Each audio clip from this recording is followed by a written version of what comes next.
Hello there, welcome to the Love Show with Blessing Christopher. Well, it's an amazing experience having you here with me today. I am your host for the Love Show, your love expert. So you subscribe and turn on your notification. It's the Love Show, and we'll be sharing love pics and tips. This show is all about love, relationship, and marriage. So stay tuned there.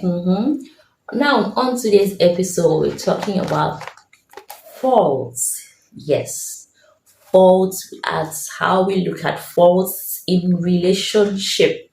Now, I want to take this quote from the rule of love, which says, "Our partners certainly aren't perfect, and nor are we." So I don't know how you see relationship. Are you perfect? Mhm.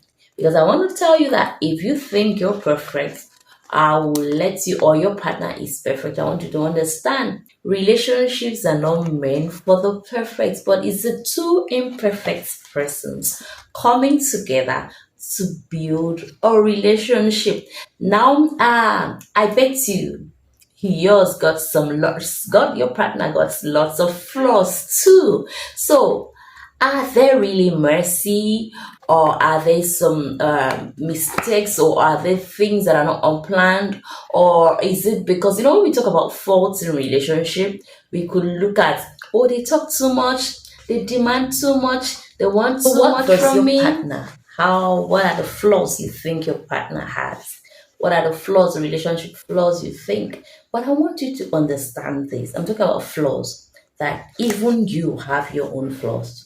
So most times, when it comes to dealing with individuals, we tend to look at the flaws of our partners more than our own flaws, even when we have them.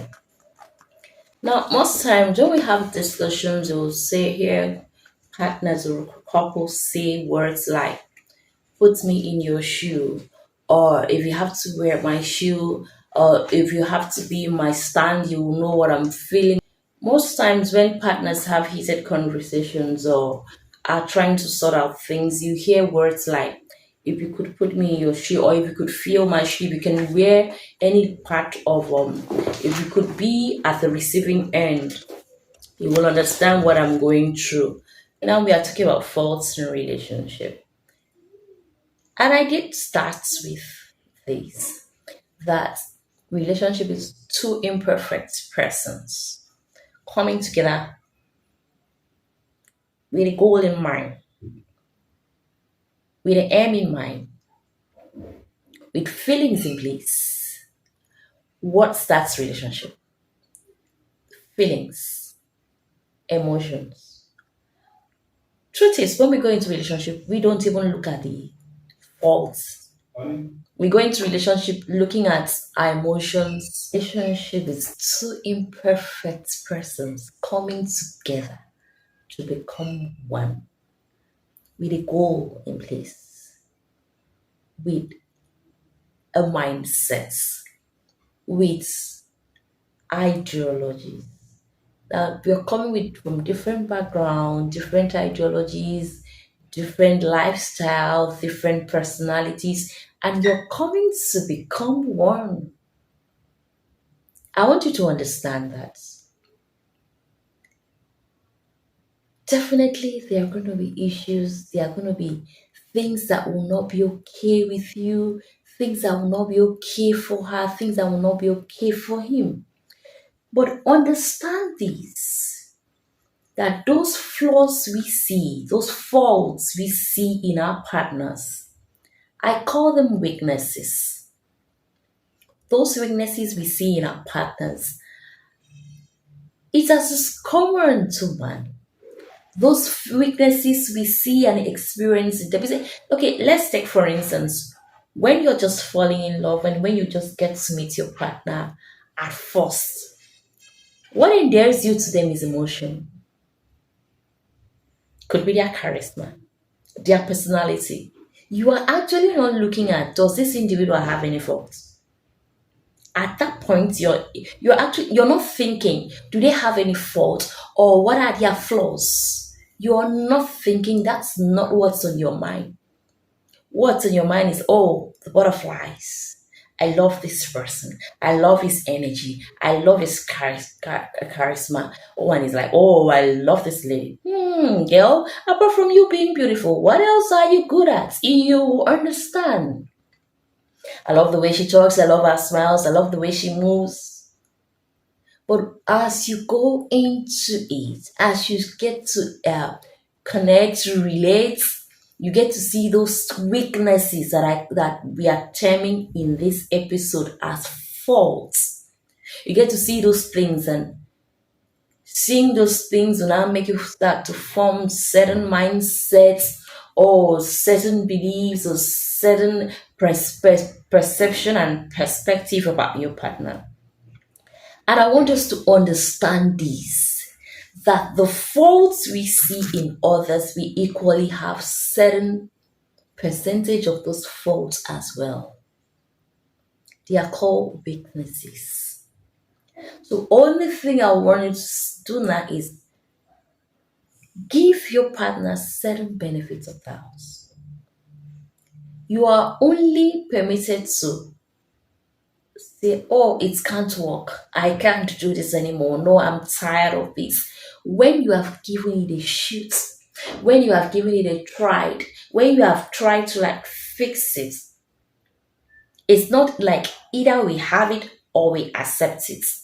Either we have to accept them the way they are, or we have to do something about it. I want to tell you that for relationships that are working, there are faults in those partners. But the thing is that those partners, some of them decide to accept their partners the way they are, while others do something about it. So, for your relationship, what are you willing to do? Are you willing to accept your partner the way he or she is? Or are you willing to work something out? Those faults, those flaws that we notice, are you ready to fix you? Are you ready to accept them the way they are? Or are you ready to work out of it? Because those are the three things that you would do when you experience certain flaws in relationship. You accept them the way they are, you do something about it, or you work out of it. But I ask, I'm not holding brief for anybody. I wanted to ask you, are those flaws what you can manage? Are those flaws what can be fixed? Are those flaws something that you can actually change? Because the only thing that will make an individual see, there are actually no weaknesses that can't be managed. There are actually no weaknesses that as partners, as lovers, we can't, oh, let me tone this down. It's really not suiting my partner. But that is if you love your partner enough. That is if you love your partner enough. Now, I want to bring this in. Some people talk about sex texting. In this time, age and time, that a lot of people are on social platforms, social medias, and a lot of things happen. And that happens to be one of those aspects that really bring relationships down. But now let me ask you this. If you are such that wants to see your relationship grow, that you want to see have impacts in your relationship, you will, without being told, try to change certain things in order to do what? To make sure your relationship work. You will try to change certain things in order to transform your relationship. You will try to change certain things in order to fix things in your relationship. Often I hear people say, I can't change for anyone. I tell you, change for the one you love. I talk about faults today. You will change for the one you love.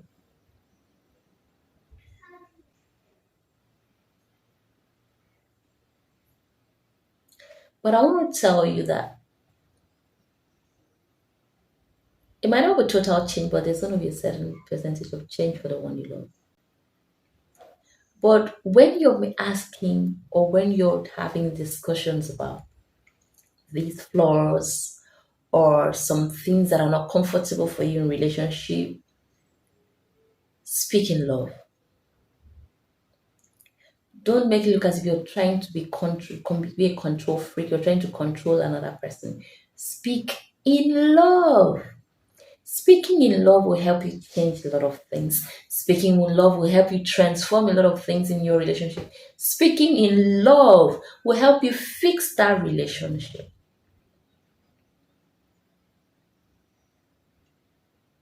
See, it's only a man or a woman who is not in love with you, who is just playing, it's playing you, that won't tell you or will not try to adjust things or have a discussion that can bring you to a midway when it comes to relationship. Okay. Now, it's why I'm smiling is because when it comes to faults in relationship, we're like, my partner is this, my partner's faults. They talk too much. They are too loud. They are too hard on handling relationship issues. Really, they are hopeless. Oh, she's a hopeless cook, and I get a bit too short. They don't handle issues well. These days, we talk about it, sex text, and he lies or she lies, not truthful. Every word that comes is something I have to think about. I have to talk about it. I have to think, how do I handle it? So we don't spend much time together, or we spend too much time at work. Now, it's actually the truth that partner of us or partner of yours have a lot of these faults, and they share in some of the faults that we have too. But I want you to understand this. I know you will tell me, but you've tried talking with them. I've tried to talk about it. They don't understand me. But I ask you, how did you communicate this with them? Did you make it, were you nagging about it? Or did you make it look as if it's an authoritative? Or did you have a healthy conversation? Oh, this is what I'm noticing about you, or this is what I'm noticing at this points in this our relationship. We could fix this. I think we could tone down a bit on this, or I think I'm not really okay with this has crossed my boundary. I can't handle this now. But yeah, at times we say, but they're actually obviously not trying enough. And others will also say, I can't change for anybody. And they met me that way, they should love me the way I am. If it doesn't love me the way, then they wouldn't have started in the first place. I can't change. Or if she doesn't love me the way I am, she wouldn't have come into this relationship in the first place. I can't actually change for anybody. I'm not so such that will change for anybody. It's That's my character. That's the way I am. Hmm. But you know what? Bad character doesn't even pay. What are you looking for in relationship? Did you go into relationship to make it work, or did you go into relationship to make things worse? Every relationship we see out there can work if only as partners, as lovers, we love ourselves unconditionally and we try to fix things. Every relationship can work. Every relationship can thrive. But how willing are you to fix things in your relationship? How willing are you to make it work? How willing are you to understand your partner? How willing are you to see things, okay, these, or have a healthy conversation? What you're thinking about, um, I don't see it the way you're seeing, or it's something that can be handled, or we can actually change from it. Our partners are certainly not perfect, neither are we. But we can have a healthy conversation and fix things in relationship. We can understand that the same way some things are not comfortable for them based on the way we act or do things, it's also not comfortable for us the way they act and do things. Relationship is meant for two imperfect persons that are willing to come together and build a thriving relationship. I did see something at the start, at the beginning of this episode, that even my partner is imperfect. We came together as two imperfect persons and we built a love flame. We've kindled a flame that is still burning till death. Yes, because we understood our faults, we understood our flaws, we try to work to fix things, we handle every chapter, every season of our relationship, and we come out of it. You know what happens when you're processing gold? We are shining goals, but it's a processing. Go through processing, we go through pruning. So that aspect that you feel it cannot be fixed, it can't be handled. It's too much. They are demanding too much. It's who I am. I talk loud. I'm loud. I'm a loud talker. I'm these. I love my friends. I go out and mix and oh no, I can't handle this. I can't change this aspect. I don't change for no one. Do you really love them? Because if you love your partner, their concerns are things you will look at. Are they genuine concerns? Is this really true? Can this be handled? Or can this be managed? Then when you look at that, it will help you fix a lot of things. Okay. Thank you today. I don't know what that aspect, what you need to fix or what needs to be done, but I want you to look at it. Look to your own faults too. That will help you understand what you need to fix, if things need to be fixed, if you need to change things in your relationship or not. Thank you for having me today. Thank you for staying with me to the end on the Love Show team. In case you're just joining me and you don't know me, my name is Blessing Christopher. I am the love expert, the host of the show. I am a certified relationship and marriage coach. I am the love goddess, the CLO of the love voice. Thank you for joining me. So subscribe, share, turn on your notification. I'm so that you could always have to see the new episode once it comes out. And in case you've not watched previous episode, please go in there, go into the channel and consume some amazing episodes. Thank you for joining me on today's episode on the Love Show. Love you. Bye bye.